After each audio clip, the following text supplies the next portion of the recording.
معنا من تونس مراسلنا سيف الدين بوعلاق. سيف الدين، عن قرار الإضراب وما هي هواجس الجامعة العامة للنقل التونسية والتي بسببها تذهب إلى هذا خيار الإضراب؟ بالفعل مريم، هناك عدة هواجس لا تتعلق فقط بالجامعة العامة للنفط وإنما بالمنظمة النقابية التي تعتبر أكبر منظمة. هناك أكبر منظمة عمالية في البلاد، تقريبا مليون منخرط في هذه النقابة الوطنية. بعض من هذه الهواجس تتعلق أساسا بجملة من المطالب النقابية والعمالية التي لم تتحقق.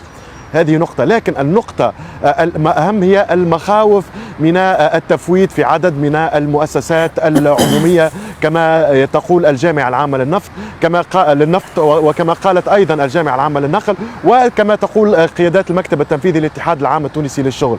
كان هناك مثل ما أشرت إضراب عام مفترض في محطات البنزين تم إلغائه.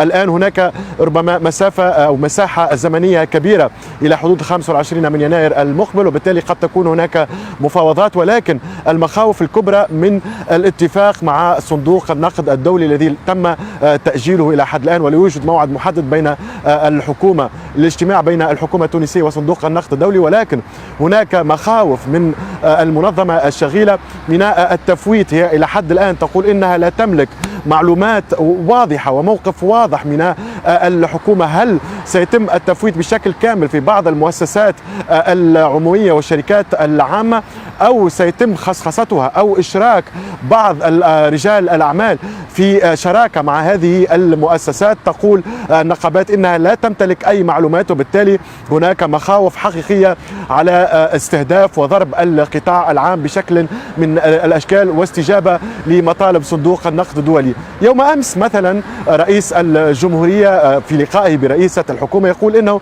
لا مجال للتفويت في مؤسسات القطاع العام، ومن هنا أيضا هناك مخاوف في تضارب المواقف. الاتحاد العام التونسي يقول يريد موقفا موحدا بين الحكومة وبين رئاسة الجمهورية حتى تتعاطى وتتعامل. أيضا مريم، هناك مثل ما أشرنا زمن نقابي أو زمن مطالب اجتماعية، وهناك أيضا زمن سياسي وأيضا زمن اقتصادي واجتماعي. هذه جميعها تأتي في ظل الأزمة المستفحلة والتي تم الدعوة فيها من عدة أطراف الحقيقة إلى إجراء حوار وطني مفتوح لمعالجة جميع هذه الملفات، لأنه لا يمكن مثلا الفصل بين ما هو سياسي، بين مشاكل الانتخابات ومشاركة الضعيفة للناخبين، وبين الأزمة الاجتماعية، وأيضا مفاوضات التي تعثرت بين تونس، بين المؤسسة الرسمية وبين صندوق النقد الدولي. مريم، نعم.